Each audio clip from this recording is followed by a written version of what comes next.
Ladies and gentlemen, it is time. Game 7. Indiana Pacers on the road in New York City, taking on the Knicks.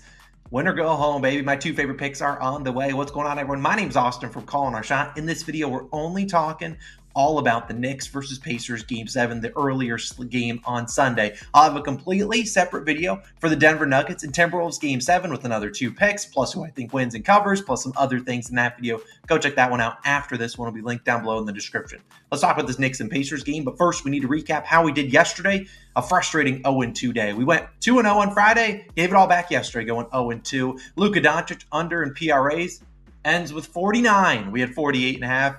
Painful. He shot 60%, and then we had SGA's over in rebounds plus assists. He just didn't get a lot of rebounds yesterday. I really liked his over in assists. Just kicking myself for not just taking the assists instead adding the rebounds on there. 0-2 day. Frustrating is what it is. We're going to move on to today. We're going 2-0 in this video, going 2-0 in the Timberwolves and Nuggets video, and that's going to be a 4-0 sweep on Sunday. As always, let me know your favorite picks down below in the comment section because I'm always curious what you guys are rolling with. Maybe I even tail some of y'all. If you got some long shots, let me know down below, but we are here for some NBA picks, hopefully some NBA winners, and it starts with this first one. A guy that honestly might not play today.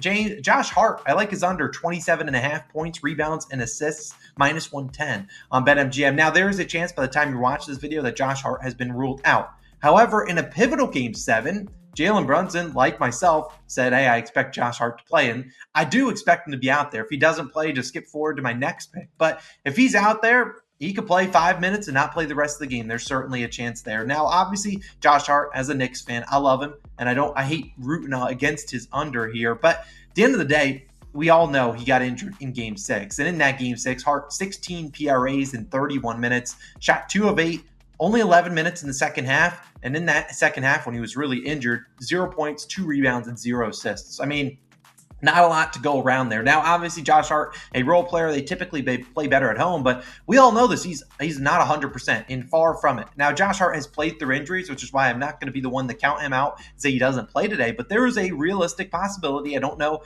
what the percentage you would put on this, that Josh Hart goes out there, suits up, first 3 minutes in the game, something happens, and maybe he gets hit in the wrong area, like in his abs, where he has an abdominal strain, and he doesn't play the rest of the game. That easily could happen here, and that's where you have a benefit of taking an under. I'm not counting on Josh Hart to get injured here. I don't think he plays the 48 minutes he had been playing most of the postseason prior to this game. And if you know Josh Hart just like I do as a Knicks fan, you never see him sub out. And the fact that in Game 6 he was asking to be subbed out, the fact that he didn't even return to the game and was out due to an injury, pretty much tells me that Josh Hart is in a lot of pain here. He normally will play through it, and he could play through it today, play a lot of minutes, but playing through an injury like that, anything could go wrong, and I don't expect him to be super aggressive. We saw him get a steal and had a fast break against Andrew Nembhard. He didn't even want to take it to the hoop because that's how injured he was. And now on a quick turnaround, they played on Friday, and I've got an earlier game on Sunday. Look, I love Josh Hart. I just think there's a lot of things that could go wrong here. You also have seen the emergence of Miles McBride. He's playing a lot of minutes, and he's a guy that's not afraid of shooting his own shot. You also got Alec Burks playing some meaningful minutes, and OG Anunoby potentially could return. I'm not counting on OG playing. And honestly, if OG doesn't play, Josh Hart probably suits up, but he's going to have to guard Pascal Siakam, which is a tough matchup for him.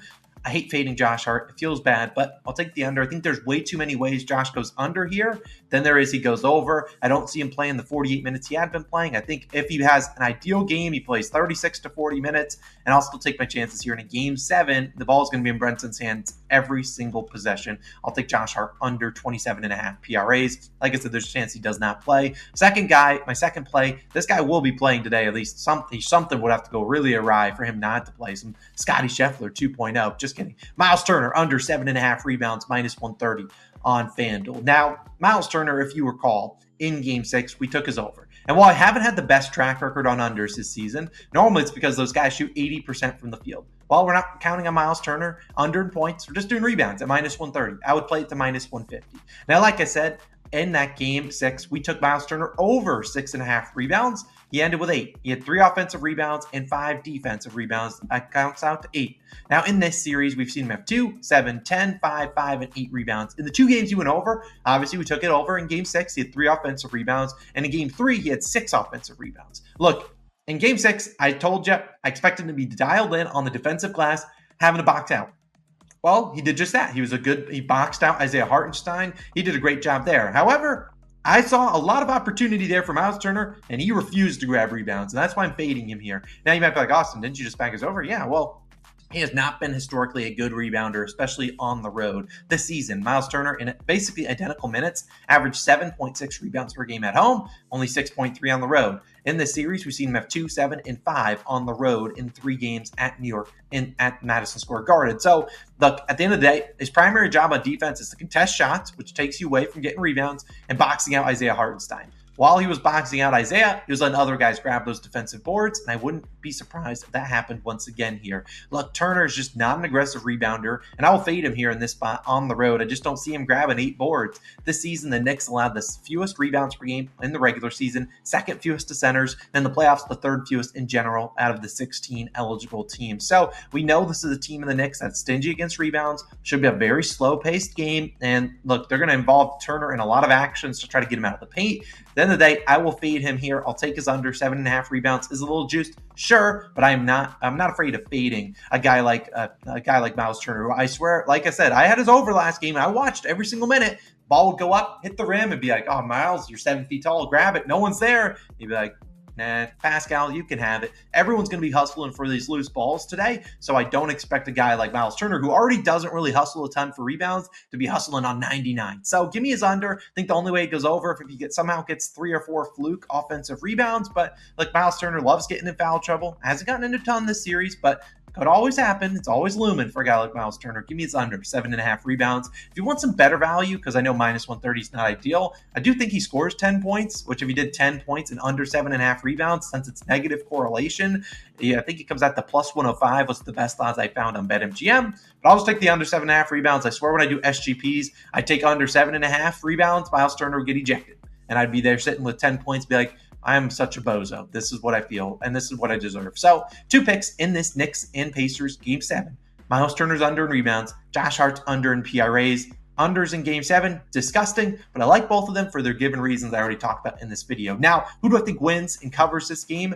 I lean the Pacers plus the 3.5. Is that a hedge on happiness? Maybe. And I'm not putting any money on the Pacers. I already have money on them to win the series, and I took that at like plus 210 early on in the series. But I am not going to put any money on the Pacers here. I don't have any other player prop leans. Like I said, I don't give out a lot of game picks because it's not my specialty.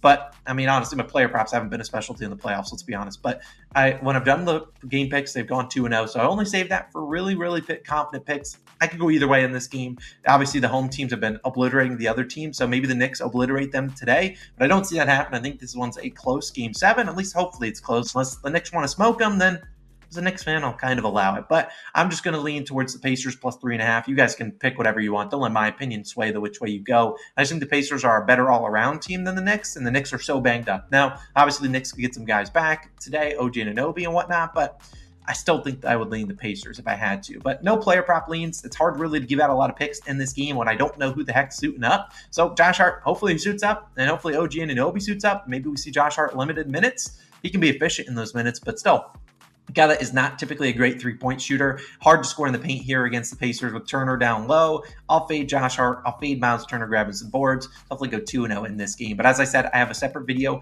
for the Nuggets and Timberwolves Game 7, another 2 picks, and I will let you know right now they're both overs. So if you hate unders, don't worry. They're both overs in that game. Go check it out.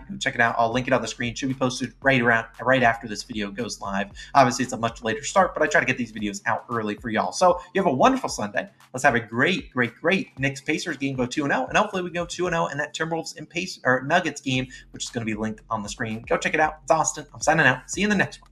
Peace.